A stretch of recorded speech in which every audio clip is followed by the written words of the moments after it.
Good morning to you guys out there in Krew land, Krew, Krew land. My name is Samuel Bernard. I am the president of the Society of the Ventures and Investments Program, a non-profit company, an NGO, which was started in 1989, right here in Point Fortin, in Country Trace, Point Fortin. Today is the 23rd of November 2021, and right now we are Frisco Junction.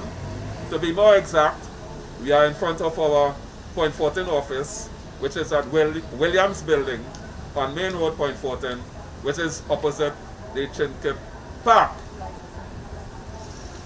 Today is the second day of our community walk, where the intention is to introduce the imminence of our community entrepreneurial cooperative, which goes by the name Borough of Point Fortin and Environs Community Entrepreneurial Cooperative Society Limited, when it is registered. This cooperative is intended to change the culture of the people, eventually of the nation. This cooperative is intended to teach the youths from 4 years old how to manage risk, how to manage relationships, how to manage wealth, and how to become astute leaders in their own lives, in their communities, and in their institutions.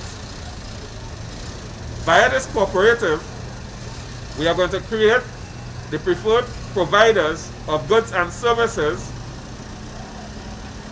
the critical thinkers, problem solvers, leaders and entrepreneurs of the world.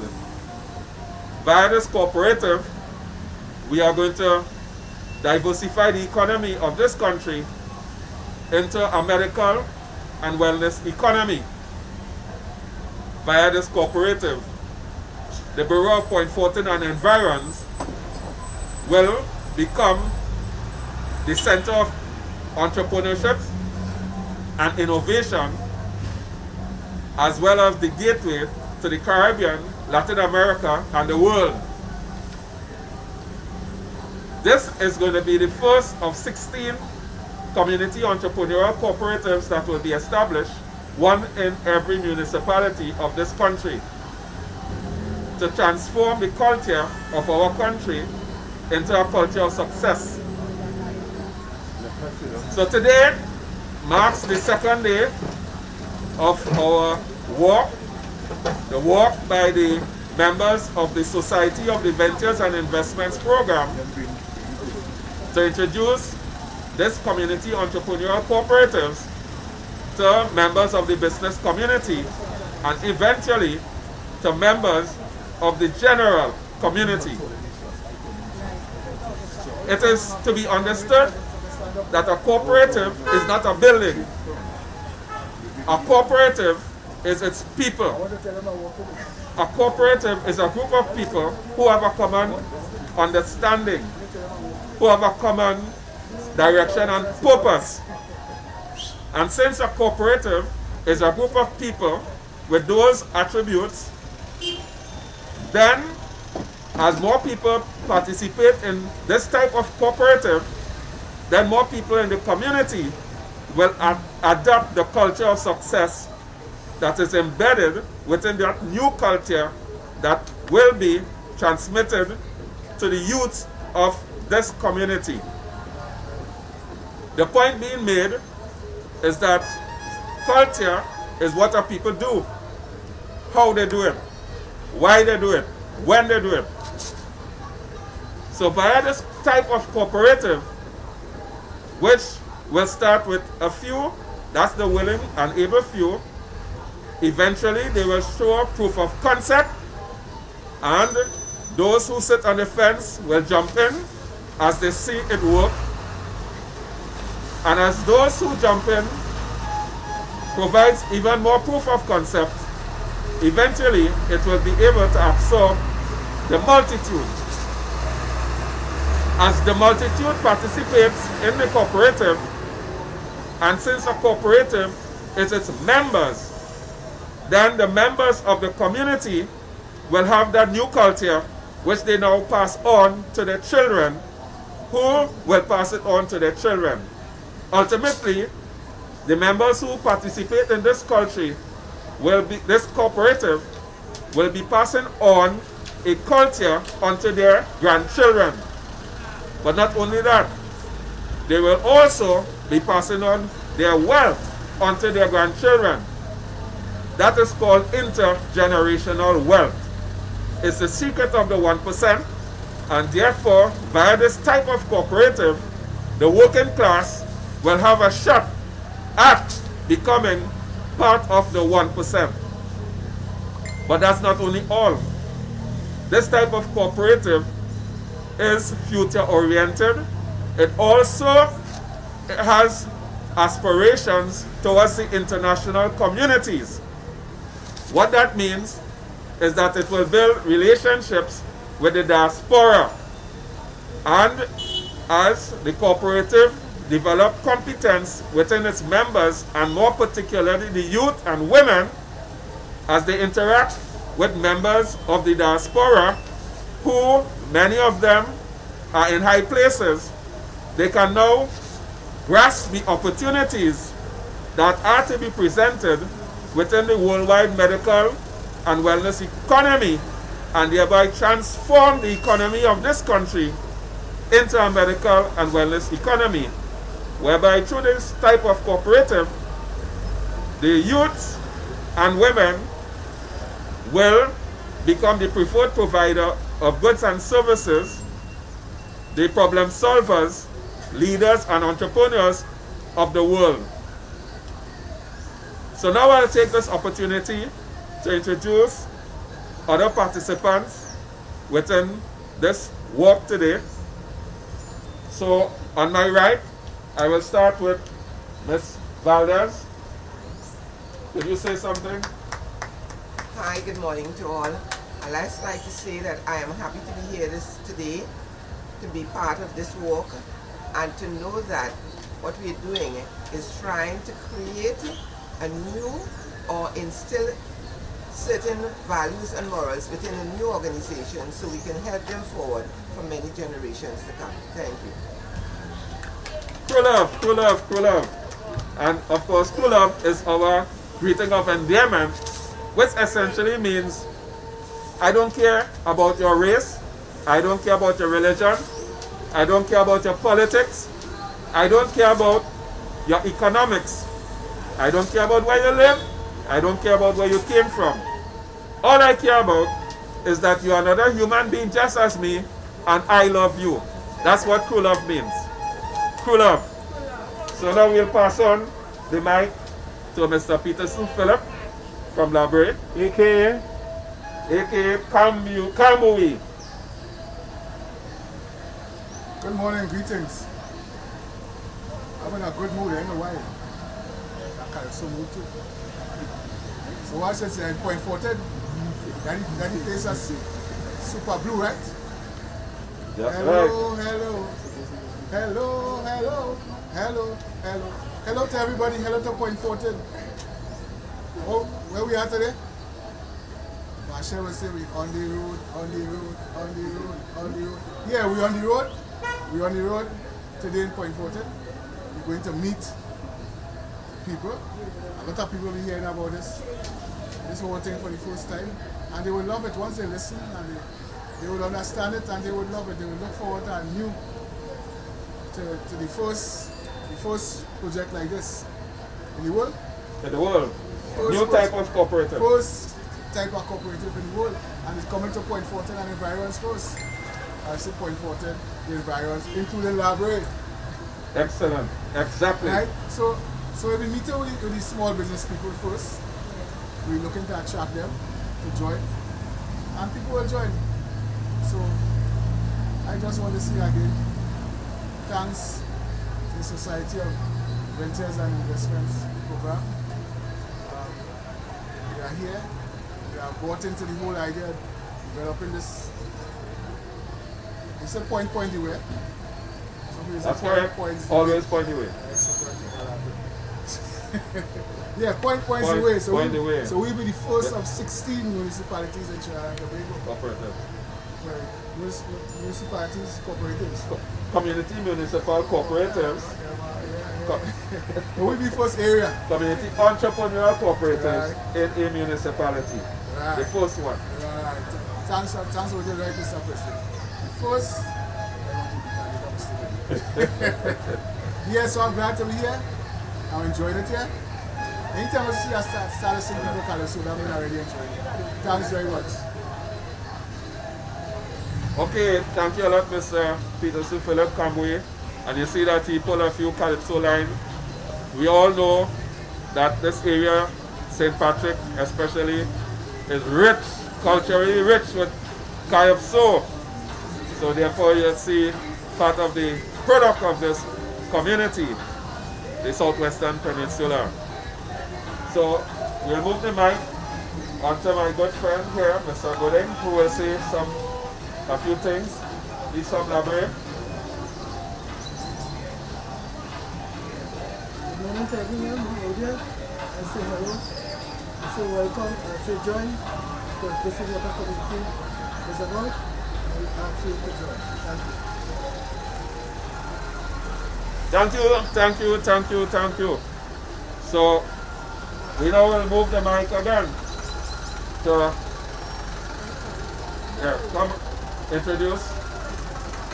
Hello, morning. My name is Christopher Krew from Labyrinth. So as today is our second journey to, my motto is, we go to you, so you could come for us, so that we all could get together and start this program properly. Thank you. Cool love. And as we can see that we have a second generation here, right? Mr. Gooding's son. So we're starting on the right track. Let the love pass on from the first to the second until the third generation. For it to get into the third generation, it must pass to the second. So Mr. Gooding, Jr., introduce yourself by name. Good morning everyone, my name is Jeremy Gooding. I would encourage everyone to be a part of this movement. It's beneficial to each and everyone. So as much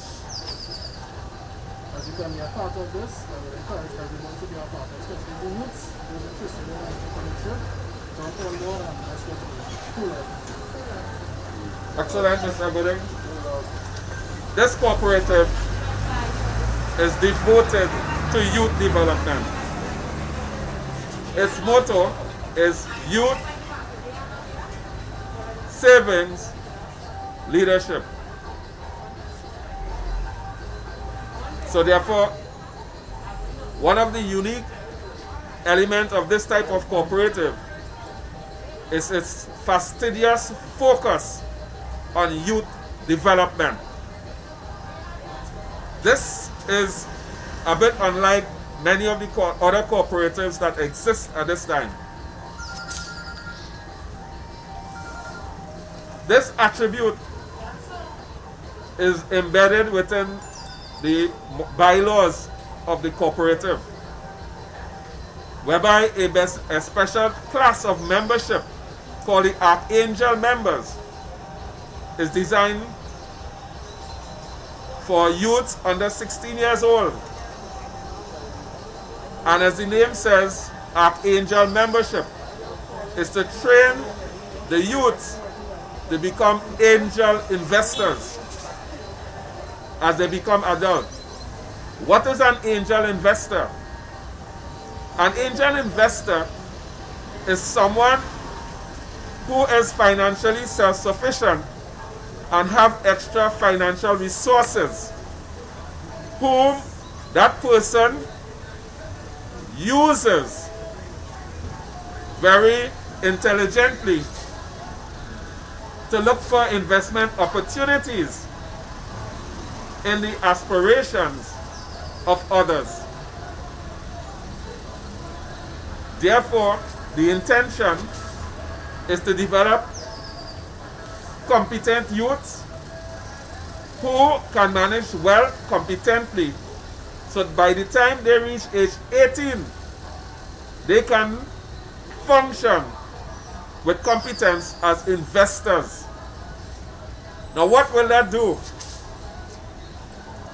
That will create another resource of funding for the aspirations of the ambitious youths in the communities and the country. So via this cooperative, it is creating multiple sources of funding, whereby from the cooperative itself, the youths can get funding. And as these youths become experts within their own entrepreneurial activities, the excess capital or funds that they have, that they need to look for attractive ways of getting returns, they now can work together with other youths as themselves, as well as the youths that are coming up behind through the cooperative, to create funding as angel investors who will participate in the entrepreneurial aspirations of members of their communities. Bottom line is that the money that belongs to the community is being concentrated within their own cooperative, where it is understood that a cooperative is owned by its members. So in the first instance, by participating as members of a cooperative, of this kind of cooperative, instead of your funds being concentrated in other areas where your youths will not have access to those funds, because the funds are concentrated within your own cooperative that is devoted to your community. Those funds are devoted and used to improve the prospects of the youths and members of your own communities. And as the cooperative develops the competencies of the youths in your communities, as they develop ambition and aspirations, via the cooperative funds, they have access to funding to fund their aspirations. Additionally, because the cooperative would have trained youths to become angel investors who have extra funds that they want to invest in the aspirations of those of their peers, it means that that's another source of funding for the youths in your communities. Now, if you multiply that or scale that up throughout Trinidad and Tobago, whereby there's a cooperative like this in every municipality, what that means is that as we establish 16 of these cooperatives, the youths from any community have access to funding in 16 of these community entrepreneurial cooperatives. Now what does that mean? That means that the chances of success in accessing funding for the youths of every community is multiplied, because you have 16 sources, independent sources of funding on the one hand, and each of these 16 are creating hundreds of thousands of youths who are competent at investing and who desire to use the excess funding in the aspiration of their peers. But that's not all, because they will be building relationships with the successful members of the diaspora abroad, where these members of the diaspora abroad are generally in high places. They are going to get business intelligence about opportunities to invest funds abroad in all kinds of projects. And What that means is that what that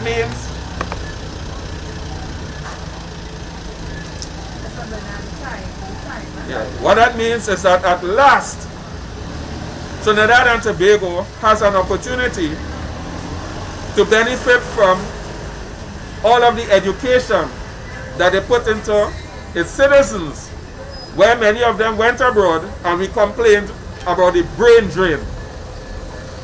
That was an investment which this type of cooperative will be able to find just returns. So bottom line is that this type of cooperative has formed a system to bring high returns to Trinidad and Tobago, which will originate from the diaspora, through training members of their communities to interact profitably and meaningfully with the diaspora abroad. Krew love. Krew love. Krew love. All right. That is more important to have it recorded.